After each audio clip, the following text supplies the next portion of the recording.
Hello बच्चा party, स्वागत है आपका आज के हमारे इस न्यू वीडियो में। तो आज से हम स्टार्ट करने वाले हैं हमारा नया चैप्टर 4 क्वाड्रेटिक इक्वेशन। आज के इस वीडियो में हम बात करने वाले हैं कि आखिर इस चैप्टर में है क्या और हम क्या क्या पढ़ने वाले हैं और किस तरीके से इसकी क्वेश्चंस को हम सोल्व कर सकते हैं। ठीक है, आज से पहले यानी इससे पहले हम 3 चैप्टर अपना कंप्लीट कर चुके हैं, पॉलिनोमियल, रियल नंबर एंड ये अपना लीनियर इक्वेशन इन 2 वेरिएबल में भी पिछले चैप्टर में, है ना। और अगर आप मेरे बहुत सारे वीडियोस नहीं देख कर आओ तो जाओ जल्दी देख कर आओ, उनको अच्छी तरीके से रिवीजन करो, फिर अपन आगे चैप्टर चलते हैं। अगर आपने वो सारे वीडियोस देख लिए हैं तो फिर सीधे स्टार्ट करते हैं चैप्टर 4 की तरफ। तो ये चैप्टर है हमारा क्वाड्रेटिक इक्वेशन। जिस तरीके से मैंने लास्ट चैप्टर में आपको लीनियर इक्वेशन समझाया था, लीनियर इक्वेशन यानी एक ऐसी इक्वेशन जिसकी हाईएस्ट पावर 1 होती है, उसी तरीके से इसी सेगमेंट में आगे अपनी क्वाड्रेटिक इक्वेशन और क्यूबिक इक्वेशंस भी होती हैं। क्वाड्रेटिक इक्वेशन अपनी ऐसी इक्वेशंस होती हैं जिनकी हाईएस्ट पावर 2 होती है, हम ये भी कह सकते हैं जिनकी डिग्री 2 होती है। और वहीं क्यूबिक एक्सप्रेशंस जो होते हैं वो ये होते हैं जिनकी हाईएस्ट पावर 3 होती है, यानी जिनकी डिग्री हम 3 बोलते हैं। डिग्री इक्वेशन से निकालना हम सबको आती है, पर्टिकुलर इक्वेशन में, पर्टिकुलर एक्सप्रेशन में जो हाईएस्ट पावर होती है उसी को हम डिग्री कहते हैं। तो आज इस चैप्टर में हम पढ़ेंगे इंट्रोडक्शन, चैप्टर के बारे में जानेंगे, क्वाड्रेटिक इक्वेशन क्या होती है, कैसे बनती है, जिसकी स्टैंडर्ड इक्वेशन जो हमको दी गई है ax² + bx + c = 0। यहां पर क्वाड्रेटिक इक्वेशन की स्टैंडर्ड इक्वेशन है और वेरिएबल हमको एक ही दिखाई दे रहा है। इसका मतलब है यहां पे कोई 2 वेरिएबल्स नहीं आने वाले, एक ही वेरिएबल होगा, तो अपने लिए इक्वेशंस करना इजी हो जाएगा, कोई दिक्कत नहीं है। ठीक है, तो ये हमारी स्टैंडर्ड इक्वेशन होगी और पूरे के पूरे सॉल्यूशंस, पूरा का पूरा चैप्टर हम इस इक्वेशंस की हेल्प से सॉल्व करेंगे। उसके बाद बारी आती है इसको सॉल्व करने का तरीका, कि जब हमको इक्वेशन मिल जाएगी तो हमको 2 टाइप के तरीके मिलेंगे इसको सॉल्व करने का। पहला मिलेगा सॉल्यूशन बाय फैक्टराइजेशन मेथड। इसको हम बोल सकते हैं अपना एक ट्रेडिशनल मेथड, यानी जब हम HCF करते हैं, फैक्टराइजेशन करते हैं, किस तरीके से करते हैं, पिछली क्लासेस में हम पढ़ते हुए आए, है ना, वो सब फैक्टराइजेशन करना, उस तरीके से हम इसको कर लेंगे। एक नया मेथड इस क्लास में हमको सीखने को मिलेगा जिसको बोलते हैं अपन completing the square, solution by completing the square हमको करने को मिलेगा। वो मेथड हम यहाँ सीखेंगे और कंप्लीटिंग द स्क्वायर से हम उसका सॉल्यूशन निकालेंगे। ठीक है, जहां हमको 2 मेथड मिल गए, फैक्टराइजेशन और कंप्लीटिंग द स्क्वायर। अगर देखा जाए तो ये दोनों कॉन्सेप्ट्स हैं, है ना, ये एक कॉन्सेप्ट है, ये दूसरा कॉन्सेप्ट है। वहीं इन इक्वेशंस को सॉल्व करने के लिए हमारे पास एक फॉर्मूला भी है जिसे हम क्वाड्रेटिक फॉर्मूला बोलते हैं, जो कि होता है -b ± √b² - 4ac/2 है।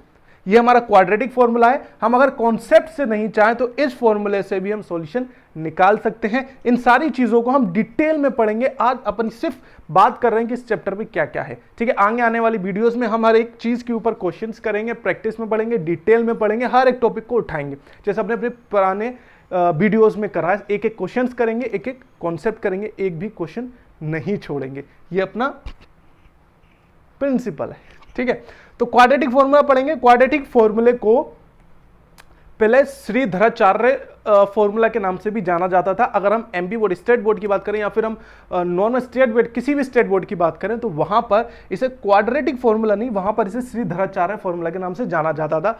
अब एनसीईआरटी में इसे क्वाड्रेटिक फॉर्मूला के नाम से जाना जाता है। ठीक है, कोई साइंटिस्ट था, उसने कॉपी पेस्ट कर दिया, समझ सकते हो, बाहर का, इंडिया का है तो श्रीधराचार्य ही होगा क्योंकि उसी ने इसको इन्वेंट करा था, उसने इसको डिस्कवर कर दिया, जिसने क्वाड्रेटिक फॉर्मूला नाम रखा, नए तरीके से यूज करना बताया और नाम चिपका दिया। समझ रहे हो? ठीक है, इसके बाद हमको और भी चीजें पढ़ने को मिलेंगी, वो है डिस्क्रिमिनेंट। डिस्क्रिमिनेंट क्या होता है? डिस्क्रिमिनेंट की वैल्यू होती है, या फिर हम बोल सकते हैं डिस्क्रिमिनेंट को हम डिनोट करते हैं डी से। तो हमको डिस्क्रिमिनेंट के बारे में जानना पड़ेगा कि डिस्क्रिमिनेंट क्या होता है। डिस्क्रिमिनेंट की अगर बात करें तो डिस्क्रिमिनेंट होता है अपना b² - 4ac। इक्वेशन से हमको b मिलेगा, a मिलेगा, c मिलेगा, उसको हम सोल्व करेंगे b² - 4ac, तो ये अपना बन जाता है डिस्क्रिमिनेंट d। ठीक है, इसके बाद हमको मिलेगा nature of root. Nature of root जो होते हैं कि रूट्स के नेचर कैसे होते हैं। देखो, रूट्स की बात आएगी तो हम पिछले चैप्टर में ही पढ़ चुके हैं पुराने में कि 2 टाइप के रूट्स होते हैं, एक अल्फा होता है, बीटा होता है। फिर हमने सम ऑफ रूट्स भी पढ़ा था पॉलिनोमियल में, alpha plus beta. Product of roots भी पढ़ा था, प्रोडक्ट ऑफ रूट्स पढ़ा था अपन ने alpha beta, alpha into beta, है ना। तो वही चीज रूट्स, यहां पर भी वही रूट्स है, चाहे यहां पे इनको आप रूट्स बोल लो, कहीं पर अपन इसको सॉल्यूशंस के फॉर्म में बोल लेते हैं तो कोई इशू नहीं है, वो चीज अपन वही वहां से पकड़ेंगे। ठीक है, वही यूज करेंगे। उसके बाद जब हमने डिस्क्रिमिनेंट की बात करी तो डिस्क्रिमिनेंट की बात आया नेचर ऑफ रूट्स, यानी कि वो किस टाइप का नेचर है, यानी कि वो सॉल्यूशन किस टाइप का आपको देने वाला है।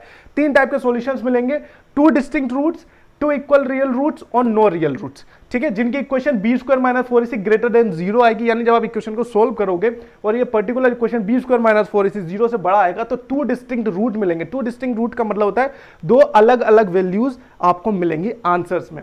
B square minus 4ac equal to 0, यानी डी की वैल्यू 0 आ जाती है तो आपको दो इक्वल रूट्स मिलेंगे, यानी जो भी आपका आंसर होगा सेम होगा, जैसे 2,2, 5,5, 6,6 यानी सेम नंबर्स मिलेंगे। लास्ट अपन को मिलेंगे नो रियल रूट, जहां पे बी स्क्वायर माइनस 4ac 0 से छोटा होगा, वहां हमें कोई भी रूट्स नहीं मिलेंगे, यानी वहां कोई भी हमको आंसर नहीं मिलेगा, वहां कोई भी सॉल्यूशन नहीं मिलेगा। बस यही सब चीजें इस पूरे चैप्टर में जो हम डिटेल में पढ़ने वाले हैं, हर एक कॉन्सेप्ट को बेसिक से लेके बिल्कुल हाई लेवल तक ले जाने की कोशिश करेंगे। हर एक कॉन्सेप्ट के आराम से सारी पूरी एक्सरसाइज करेंगे, क्वेश्चंस करेंगे, एग्जांपल्स करेंगे और डिटेल में समझेंगे। ठीक है, अब नेक्स्ट वीडियो में मैं पर्टिकुलर कोई एक कॉन्सेप्ट उठाऊंगा और उससे रिलेटेड सारे क्वेश्चंस अपन करेंगे एक्सरसाइज वाइज, फिर उसके बाद धीरे धीरे करके हम इसी तरीके से चलते जाएंगे, कॉन्सेप्ट उठाते जाएंगे और उसकी वैल्यूज क्वेश्चन सॉल्व करते जाएंगे। बात करें अपन डिस्क्रिमिनेंट और नेचर ऑफ रूट्स की, तो यहां पर अपने नेचर ऑफ रूट्स जो दिए हुए हैं वो हम पढ़ेंगे लास्ट में, अपनी लास्ट एक्सरसाइज में उसकी बात हो रही है। ठीक है, एक एक करके सबसे पहले अपनी फर्स्ट एक्सरसाइज में अपनी क्वाड्रेटिक इक्वेशन की बात होगी तो हम उसको पूरे कॉन्सेप्ट समझेंगे, फिर करेंगे। फिर अगली एक्सरसाइज में फैक्टराइजेशन की और फिर कंप्लीटिंग द स्क्वायर की होगी, फिर लाइन बाय लाइन हम ये चीज करते जाएंगे, कॉन्सेप्ट समझते जाएंगे और क्वेश्चन करते जाएंगे। ठीक है, उम्मीद करता हूं कि आप समझ चुके होंगे कि हम आखिर इस चैप्टर में क्या करने वाले हैं और ज्यादा मजा आने वाला है पिछले ज्यादा चैप्टर से कंपैरिजन में, क्योंकि यहाँ अच्छी खासी हमको कैलकुलेशन देखने को मिलेगी। दिमाग का काम कम, कैलकुलेशन का काम ज्यादा है। पिछले क्वेश्चन में कॉन्सेप्ट ज्यादा थे, यहाँ कॉन्सेप्ट खैर उतने नहीं है पर कैलकुलेशन है, वो कैलकुलेशन अपन इजीली कर सकते हैं। ठीक है, उम्मीद करता हूँ ये वीडियो आपको पसंद आई होगी और अपने सारे वीडियोस अगर आपको पसंद आ रहे हैं तो दोस्तों से शेयर करना मत भूलना। मिलते हैं अपने नेक्स्ट वीडियो में और अगले वीडियो से अपन स्टार्ट कर देंगे क्वेश्चंस और एक्सरसाइज। ठीक है, और जल्दी इस चैप्टर को भी खत्म करके बढ़ेंगे आगे चैप्टर्स की तरफ। Bye bye.